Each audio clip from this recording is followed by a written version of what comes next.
efektivitas penegakan hukum di Indonesia masih sangat beragam, sehingga menjadi pembicaraan yang sangat serius, baik dari kalangan masyarakat hingga pejabat sendiri.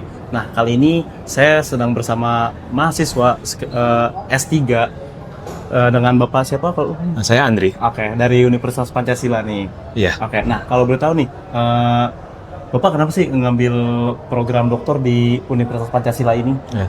Yang pertama saya melihat tim pengajarnya ya. Oke. Saya melihat bahwa banyak profesor yang menurut saya punya kredibilitas yang baik. Yang cukup baik. Ya, cukup baik, dan sehingga saya memilih kampus ini. Yang kedua, saya melihat kampus ini juga kampus yang udah cukup terkenal ya, sehingga saya lebih yakin dengan program pendidikannya gitu, karena pengalaman yang sudah sekian lama. Berarti Bapak ngambil program doktor udah S2, udah SH, udah MH juga ya? Iya, kebetulan saya Eskom, SH. Eskom. Ya, saya ada Eskomnya juga, sarjana komputer sebelumnya. Saya sarjana hukum juga sama magister hukum. Oh, udah IT, lawyer, hukum, terus dokter juga. Iya, dijalanin pelan-pelan. Amin. Saya belum tentu sanggup mungkin kayak Bapak. Pasti bisa. Amin, oke. Nah, oke nih Bapak Andri ya? Iya. Berarti masih menjalankan program studi di sini ya? Iya. Oke, siap. Masih. Nah, jadi gini, kami dari Hukum ID ingin membahas tentang efektivitas penegak hukum di Indonesia. Sejauh mana sih efektivitas penegak hukum di Indonesia gitu? Apa sesuai dengan regulasinya kah? Atau kepercayaan masyarakatnya kah gitu? Jadi ada beberapa pertanyaan yang ingin saya sampaikan kepada Bapak terkait efektivitas di penegak hukum di Indonesia gini. Nah, bagaimana sih pandangan Bapak ini terkait efektivitas penegak hukum yang ada di Indonesia ini untuk saat ini? Ya, kalau bicara efektivitas penegakan hukum yang ada di sekarang ini ya, menurut saya ya masih belum terlalu ya, masih banyak hal yang perlu diperbaiki ya. Karena kalau kita lihat kalau ada laporan mungkin juga kan berjalannya lambat. Betul. Seperti yang kita lihat di media-media sosial ya. Sehingga sampai ada tagline yang mengatakan bahwa no viral, no justice. Oh, tanpa adanya viral, tanpa adanya keadilan. Betul, kalau nggak viral, nggak ada keadilan. Proses juga akan lama gitu. Pasti sehingga sangat miris ya kayak gitu. Ya, sebenarnya saya berharapnya saya nggak menggunakan kata miris ya. Saya cuma berharap kita menggunakan kata negara kita masih berproses untuk menjadi lebih baik gitu. Aparat-aparatnya juga masih berproses untuk lebih baik gitu. Berarti untuk saat ini belum bisa dikatakan sebagai efektivitas atau gimana? Belum efektif 100% sih, belum. Masih jauh lah seperti itu kalau menurut saya. Masih jauh gitu ya? Masih jauh menurut saya. Karena menurut saya nih ya, kalau no viral no justice itu ya masih kurang juga untuk berproses gitu ya ke para penegak hukumnya gitu.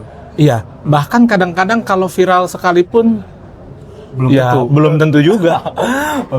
Gitu. Kadang-kadang tergantung juga kondisinya. Itu sering ya terjadi di negara ini ya? Kalau kita sering lihat ya, berita, kadang-kadang ada berita yang menyebutkan sesuatu yang ada diduga oknum, ya kan? Tetapi hal itu sudah menjadi lumrah. Dan mereka merasa, oh ya sudah gitu loh, toh tetap baik-baik saja gitu. Bahkan mereka menganggap udah menjadi hal yang lumrah dan biasa aja gitu ya? Iya, seperti itu kira-kira sepenglihatan saya ya. Oke, siap. Saya ngerti, oke. Nah, menurut Bapak nih, faktor apa sih yang mempengaruhi terhadap penegakan hukum di Indonesia ini? Menurut saya yang paling mempengaruhi adalah yang pertama SDM-nya. SDM? Ya, artinya penegak hukumnya, termasuk masyarakatnya. Masyarakat itu apa tuh kalau boleh diceritakan? Termasuk masyarakatnya begini maksudnya. Masyarakat itu seringkali juga beranggapan bahwa kalau kita tidak melakukan sesuatu, proses tidak jalan. Melakukan sesuatu ya. Melakukan tanda kutip ya. Sehingga akhirnya budaya buruk itu terus berjalan gitu loh. Bahkan menjadi habit. Iya, bahkan menjadi habit. Kalau nggak, sepertinya mereka merasa, nanti nggak jalan gitu. Oh, masih ada masyarakat yang berpikir seperti itu? Oh, masih. Oh. Ya, padahal kan sebenarnya, ya ditunggu aja prosesnya gitu kan. Ditunggu aja. Gitu, ya kan. Jadi, menurut saya SDM-nya sih, ya kan. SDM baik penegak hukumnya maupun SDM masyarakatnya. Kalau dua-duanya sama-sama nggak ada yang mau memberi dan nggak ada yang mau menerima, percuma kan. Artinya kan tidak terjadi peluang penyimpangan, dan ketika tidak ada peluang penyimpangan ya penegakan hukum ya sesuai aturan saja gitu. Berarti kalau menurut Bapak karena adanya celah dari masyarakat juga gitu ya? Kedua belah pihak. Oke. Contoh, kalau kita di pinggir jalan salah, Kena tilang. kena tilang. Oke. Tapi masyarakat seringkali begini kan, udahlah daripada repot, kita damainya saja. Itu damainya dalam cara apa tuh kalau boleh Iya. tahu? Karena kan kalau sesuai regulasi kan harus melakukan beberapa prosedur kan. Betul. Kayak denda administrasinya. Betul. Itu gimana tuh kalau boleh Ya, tahu? mungkin rahasia umum ya. Rahasia umum ya. Damai dalam arti ya sudahlah, damai di tempat gitu ya. Damai di tempat ya. Gratifikasi. Ya gratifikasi Oh, jatuhnya oke. ya. Damai di Oke. tempat dan sudah. Nah ini menurut saya faktor dari masyarakatnya juga. Kenapa saya bilang gitu? Kalau masyarakat yang nggak mau, tahu salah, terima hukumannya. Suka nggak suka. Suka nggak suka, terima hukumannya. Atau paling simpelnya lagi, penegakan hukum ini, contoh kalau orang terabas jalur busway, Itu sering banget ya. sering banget kan.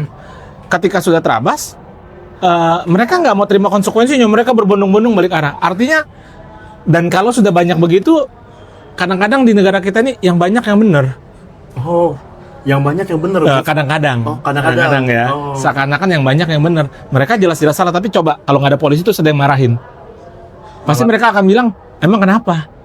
Emang itu penegak hukum. Iya, emang itu penegak hukum. Contoh yang viral itu kan yang trotoar ya. Trotoar itu sering Trotoar ya, banget. sering banget ya. Sama yang lawan arah tuh. Ya, sama lawan arah. Kalau dikasih tahu mereka lebih galak, karena mereka merasa banyak. Betul. Ya, seperti itu. Jadi SDM-nya juga sama. Selain dari oknum penegak hukum yang memang masih bandel. Berarti faktor dari SDM masyarakat sendiri itu sangat mempengaruhi berarti ya? Menurut saya iya. Karena kalau masyarakat yang nggak ada yang mau berbuat melanggar, tentu aparatnya juga, oknum aparatnya juga tidak punya peluang. Oke. Ya, seperti itu. Berarti tidak ada ruang celah sempit untuk para oknum. Iya. Oke. Kan orang suka komplain gini ya, kenapa mereka berdirinya di belakang pohon? Buat saya nggak peduli mereka berdiri di belakang pohon kalau di Polantas tuh ya. Betul. Yang penting Anda jangan melanggar. Ketika mereka melanggar, Kalau melanggar, nggak masalah mereka di belakang pohon. Anda sudah melanggar. berarti secara umum tuh dia tahu kalau dia tuh melanggar. Loh iya mereka tahu, tapi kok nyalahin? Oke, Kenapa di betul. belakang pohon ngumpet Betul. katanya? Lo nggak itu.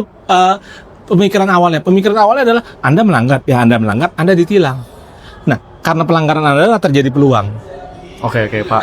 Oke. Kalau nggak ada peluang. Nah, dengan kata lain, masyarakat kan juga sering memberikan statement nih, wah aparat menjebak nih, kinerjanya kurang efektif nih cara mencegah pelanggaran lintas. Itu bagaimana tuh menurut Bapak tuh? Ya, seperti yang tadi saya bilang, menjebak itu kan dalam arti apa? Kalau Anda nggak salah dibuat salah, itu menjebak. Tapi kalau Anda memang salah, Anda melanggar, Anda menerobos lampu merah, Anda masuk jalur busway, itu bukan menjebak. Itu memang Anda melanggar. Tapi kalau menjebak tuh, di sebelah sini suruh, ya jalan aja, di sebelah sana ditangkap, kok lampu merah jalan? Nah, itu menjebak. Itu menjebak. Ya kan nggak mungkin juga orang, nggak ada sih saya lihat seperti itu ya.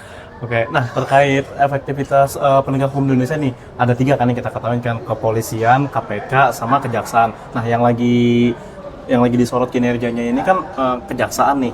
Nah, menurut Bapak nih, 2 lembaga ini nih, mulai dari kepolisian sampai KPK, itu kenapa sih masyarakat itu tuh kurang percaya sama kinerjanya itu menurut Bapak, sendiri pandangan Bapak? Ya, kalau dari kepolisian ya mungkin kita sudah lihat ya beberapa kasus yang sering terjadi ya. Mulai dari yang paling simpel itu kasusnya Ferdi Sambo. Ya, Ferdi Sambo. Di mana kasus itu di awal berusaha sebisa mungkin diredam. Tapi karena media begitu luar biasa, Kekuatan netizen luar biasa, akhirnya baru kebuka dikit-dikit. Dan kita melihat bahwa memang ada rekayasa-rekayasa yang awalnya coba dilakukan oleh oknum-oknum tersebut. Sehingga kepercayaan masyarakat ya runtuh saat itu ya. Itu kalau dari segi kepolisian. Kalau dari segi kejaksaan ya menurut saya sekarang ini mungkin sedang memperbaiki juga. Ya, kemarin kita lihat bahwa ada pengembalian uang hasil korupsi minyak kalau nggak salah sekitar 12 triliun lebih ya. ya sekitar 13 triliun 12 triliun gitu ya. Gitu. Ya saya harap ini bukan retorika sesaat ya. Mudah-mudahan ini seterusnya gitu. Ya kan seperti itu. Dan mudah-mudahan ini bertahan dalam jangka lama sehingga selamanya gitu. Betul ya. Jadi seperti itu mudah-mudahan dia bertahan cukup lama lah. Oke. atau seterusnya memang kita harus seperti itu. Oke, nah terakhir nih Bapak nih. Silakan. Karena Bapak udah bentar lagi mau kelas ya. Oke, siap, saya minta waktunya satu kali lagi aja. Nah, apa sih pesan pesan Bapak tuh dan harapan Bapak terhadap para penegak hukum di Indonesia ini supaya tuh kinerja mereka tuh bisa lebih efektif lagi dan bisa menimbulkan kepercayaan lagi kepada masyarakat? Apa sih pesan-pesan yang harus kita sampaikan itu sebagai rakyat gitu? Ya, kalau pesan saya sebagai rakyat sebenarnya yang saya harapkan untuk para penegak hukum adalah bekerjalah sesuai dengan aturan dan ketentuan yang berlaku. Regulasi Ya, nomor satu. ya itu yang nomor satu gitu ya. Jangan ada kepentingan apapun ya Oke. dalam menjalankan tugas dan pekerjaannya. Kenapa? Karena dimanapun orang ketika bicara kepentingan, ya maka rusaklah semua aturan yang ada.